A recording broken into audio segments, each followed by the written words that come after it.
Assalamu alaikum to everyone who's watching this video lecture. This is Waqar from Cameron International Science College at Talaga. Dear students, सबसे पहले concept clear करना चाहता हूँ। एक dear student ने comment किया था लेक्चर के नीचे यहाँ पे कि सर जब आप बात करते हैं तो आप दिस इज़ वकार क्यों कहते हैं। तो today I am going to remove this fidget today. देखिए अभी मैंने टुडे पहले कहा, मैंने जानबूझ के फिर काट के फिर आई एम कहा, क्यों? ये भी एक इंग्लिश लैंग्वेज का रूल है और अक्सर गलत इस्तेमाल किया जाता है कि स्टार्ट पे टुडे लिखा जाता है। किसी भी आप दिन का नाम संडे, मंडे, यस्टरडे अगर कहीं पे लिखा हो तो वो गलत है, वो टोटली गलत है, वो हट के है ग्रामर के पॉइंट ऑफ व्यू। ज़रूरी नहीं है कि हर बंदे का नॉलेज एक जैसा हो। डे बाय डे जब बंदा सीखता है तो बहुत सारी चीज़ें जो है, अगर ये बात होती तो इंग्लिश मेरे ख्याल में सिर्फ FSC तक काफ़ी थी। आगे लोग उसके अंदर BA ना करते, उसके अंदर MA ना करते, उसके अंदर MPhil ना करते, PhD ना करते। क्यों है? क्योंकि जो बातें आप 9th 10th पे नहीं सीखते वो 11वीं 12वीं में, और जो वहाँ पे नहीं सीखते 13वीं 14वीं में, जो वहाँ पे नहीं सीखते 15वीं 16वीं, जो वहाँ पे नहीं सीखते फिर 17वीं 18वीं, फिर जो वहाँ पे नहीं सीखते वो 19वीं और 20वीं पे, जिसे आप PhD कहते हैं। तो डे बाय डे बंदा चीज़ों को सीखता है। ये ज़रूरी नहीं है कि वो फ़लाँ बंदा गलत कह रहा है ये ठीक कह रहा है, नहीं, नॉलेज की कमी होती है, वो अपने हिसाब से बता रहा है और दूसरा बंदा। तो first of all I am going to remove this fidget, this problem. Dear student, मेरा एक लेक्चर पड़ा हुआ है यूट्यूब के ऊपर, इसी चैनल के ऊपर, जो यूज़ ऑफ इट है, उसको आप देख लें, ये फिजेट आपकी क्लियर हो जाएगी। लेकिन मैं यहाँ थोड़ी सी बताता चलूँ, जो होता है बेजान उसके साथ हम इट इस्तेमाल कर सकते हैं और दिस दोनों इस्तेमाल कर सकते हैं। For example this is chair, ठीक है, या this is black board, white board, it is white board, दोनों कह सकते हैं। दिस इज़ वाइट बोर्ड या इट इज़, दोनों एक दूसरे को रिप्लेस कर सकते हैं। लेकिन जब आप किसी जानदार की बात करते हैं, जानदार मीन सिर्फ ह्यूमन, इसमें जानवर नहीं है, जानवरों के साथ आप फिर दिस और इट दोनों लगा सकते हैं। This is lion, it is lion, this is goat, it is goat, this is crow, it is crow. जानवरों परिंदों के साथ फिर आप इट लगा सकते हैं, नो इशू एट ऑल। लेकिन जब आप इंसान की बात कर रहे हैं, इट इज़ अहमद नहीं कह सकते, दिस इज़ अहमद कहेंगे। इट इज़ वकार नहीं, दिस इज़ वकार। तो डियर स्टूडेंट, वो आपने लिखा था कि दिस बेजान के साथ लगता है, तो ये ज़रूरी नहीं है।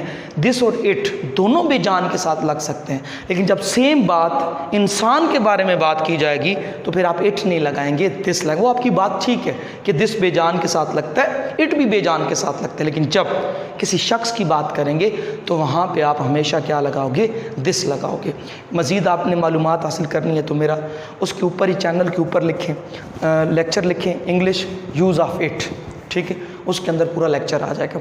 नाउ आज हमारा टॉपिक है practice exercise of past indefinite, क्योंकि हम पास्ट इंडेफिनिट को पढ़ रहे थे और जस्ट आज हम एक्टिव वॉइस पे बात करने जा रहे हैं। और आई रियली अप्रिशिएट इट, मैं अप्रिशिएट करता हूँ स्टूडेंट को जिसने कमेंट लिखा, तो मुझे बड़ा अच्छा लगा। आप कमेंट किया करें, कोई चीज़ नहीं समझ आई तो मेरा जो है यहाँ से आप सफ़ीर साहब से बात कर सकते हैं, मुझ तक रब्ता कर सकते हैं, कोई इशू नहीं है। कोई बात समझ ना है सफ़ीर साहब से या तोकीर साहब से बोलें, वो मुझे व्हाट्सएप कर देंगे, या उनसे आप मेरा कांटेक्ट ले सकते हैं, तो फिर आप मुझसे रब्ता कर सकते हैं, कोई इशू नहीं। मुझे बहुत अच्छा लगा जब आप कमेंट करते हैं, इट मीन्स कि आप इंटरेस्ट ले रहे हैं, और जब आप इंटरेस्ट ले रहे हैं तो मुझे खुशी होगी। एक्टिव वॉइस के हिसाब से हम बात कर रहे हैं। यहाँ देखिए, उसने कॉपी लिखी। डियर स्टूडेंट, अगर इस सेंटेंस की बात करें, उसने कॉपी लिखी, काम कौन सा हो रहा है? लिखी। कौन है लिखने वाला? उसने। किस चीज़ को लिखा? कॉपी को। तीनों क्लियर हो गए तो एक्टिव है SVO। उसने कॉपी लिखी। अब यहाँ ये जुमला कैसे बनेगा? ही, सब्जेक्ट आ गया। सेकंड फॉर्म लगती है जब हम बात करते हैं उसके पॉजिटिव की या अफर्मेटिव की, मुस्बत की। He wrote a notebook, he wrote a notebook. अब ये आपका सब्जेक्ट, ये वर्ब और ये ऑब्जेक्ट, और सब्जेक्ट की कौन सी फॉर्म? सेकंड। अब जब आप नेगेटिव में जाएंगे तो डिड आएगा, तो वहाँ पे फॉर्म ऑफ वर्ब चेंज हो जाएगी। ही डिड नॉट, अब रोट नहीं होगा, राइट होगा। He did not right a, clear हो गया।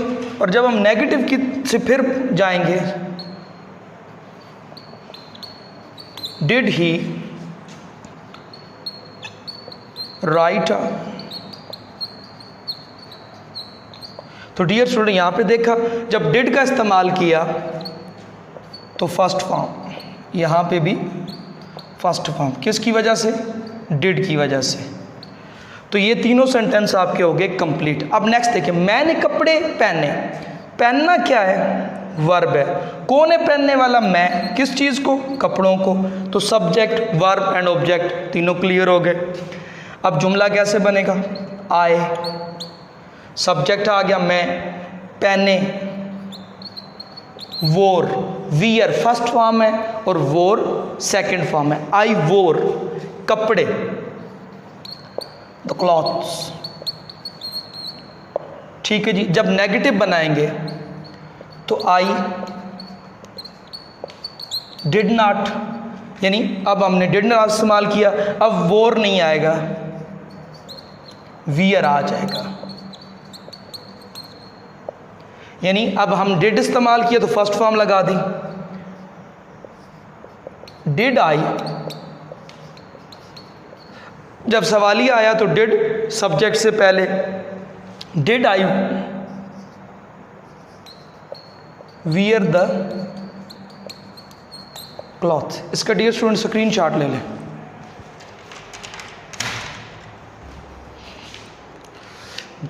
जी स्टूडेंट ले लिया स्क्रीन शॉट, ले ले इसको।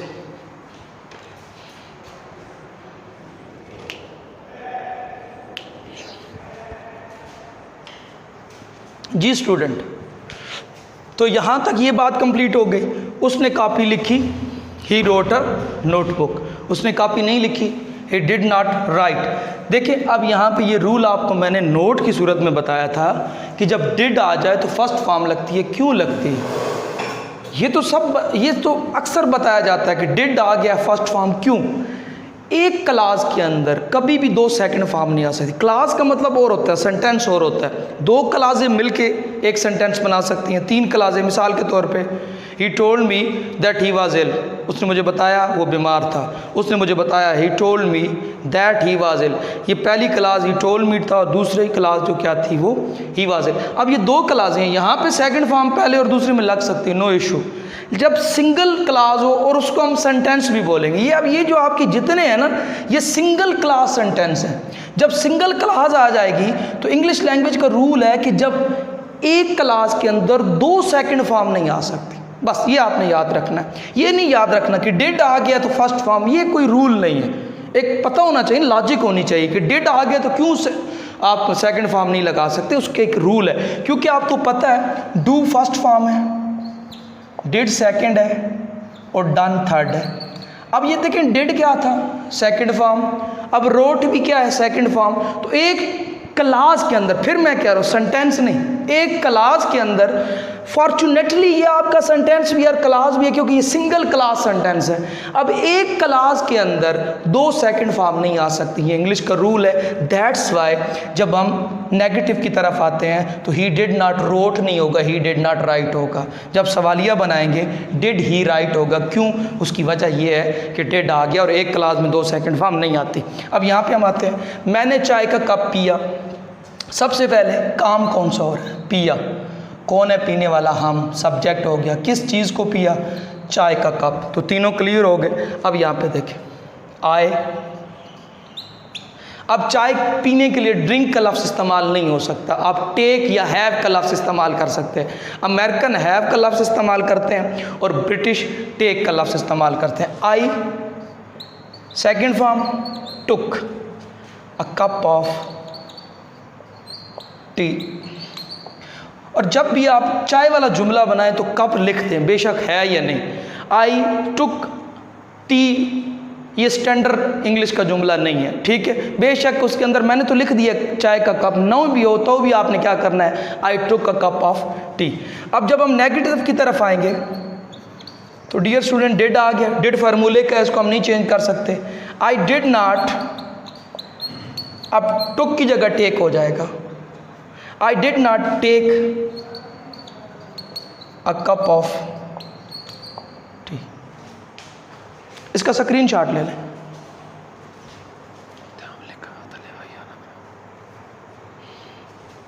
जी ले लिए। हाँ डियर स्टूडेंट, यहाँ पे देखें एक थोड़ी सी मिस्टेक हो गई है, ये वी है ना कि ये आई है, क्योंकि वहाँ पे हम लिखा हुआ है। ठीक हो गया जी। डिड वी, अब डिड वी से पहले did we take a cup of tea. अब अगर क्लास में होते तो आप मुझे बता देते कि सर यहाँ पे थोड़ा आप गलत लिख गए हैं, लेकिन अब क्लास नहीं थी तो फिर बाद में मुझे देखना पड़ा या किसी की मदद से देखना पड़ा कि ये मैंने गलत लिखा है। तो क्लास का और बात है, और यहाँ पे कोई थोड़ी बहुत आपने देखना है कि स्ट्रक्चर गलत नहीं होना चाहिए, ये रूल गलत नहीं होना चाहिए। सम टाइम स्पेल के अंदर भी मिस्टेक आ जाती है, क्योंकि स्पेल का कोई रूल नहीं है। इंग्लिश लैंग्वेज के अंदर दो चीज़ों का रूल नहीं है, प्रेपोजिशन और स्पेल। बेशक जहाँ तक आप पढ़ लें, इसका कोई रूल नहीं है, ये आपको याद करने पड़ते हैं। तो स्पेल के अंदर गलती आ जाती है, उधर हम लिखा है इधर आई लिख दिया है, तो नो इशू एट ऑल। आपने कॉन्सेप्ट को समझना है, आपने स्ट्रक्चर को समझना है कि ग्रामर के पॉइंट ऑफ व्यू से गलती तो नहीं है। तुमने दिल में बात रखी, अब काम कौन सा हो रहा है? रखी। कौन है रखने वाला? तुम। किस चीज़ को? बात को। और बाकी जो पार्ट है ये ऑब्जेक्टिव पार्ट कहलाता है, यानी उसके साथ ये कोरिलेट करता है। तुमने यानी यू। अब एक और समझ ले, पुट और कीप दोनों का फ़र्क। पुट हमेशा चीज़ के लिए इस्तेमाल होगा, एक चीज़ उठा के आप दूसरी जगह पे रख दें physically, when there is something physically, तो आप पुट इस्तेमाल करेंगे। कीप आप दोनों के लिए इस्तेमाल कर सकते हैं, फिजिकली और नॉन फिजिकली। चेयर उठाने के लिए भी कीप हो सकता है। अब यहाँ पे देखिए बात नॉन फिजिकली है, दिल में बात रखना को प्रैक्टिकली आपने फिजिकली उठा के चीज़ तो नहीं रखी ना, तो यहाँ पे आप पुट नहीं लगा सकते, यहाँ पे आप कीप लगाओगे, उसकी सेकंड फॉर्म केप्ट। लेकिन कीप को आप कुर्सी के साथ भी इस्तेमाल कर सकते हैं। तो ये डिफरेंस याद रखना है, पुट और कीप का डिफरेंस। पुट हमेशा यानी पुट हमेशा नॉन फिजिकली होगा और कीप फिजिकली और नॉन फिजिकली दोनों के लिए। Second form kept, you kept. बात के लिए टॉक का लफ्ज़ इस्तेमाल कर सकते हैं, you kept the talk in your heart mind भी लिख सकते हैं, ठीक है, ये दोनों हो सकते हैं। You keep the talk in your mind या in your heart. Negative, you did not, बाकी सारा वही रहेगा। सवालिया के अंदर डिड यू और बाकी सारा यही रहेगा। तो डियर स्टूडेंट, आई होप, मैं उम्मीद करता हूँ कि आपने इस लेक्चर को अच्छी तरह से देखा होगा, अच्छी तरह से समझा होगा। और फिर बात आपको रिपीट कर दूं कि आपने इसकी नोट बुक के ऊपर ज़रूर दर्ज करना है। जब तक आप नोट्स बुक नहीं बनाओगे तब तक इस सारे लेक्चर का कोई फ़ायदा नहीं। अपना ख्याल रखिएगा, अपने घर वालों का ख्याल रखिएगा। शुक्रिया।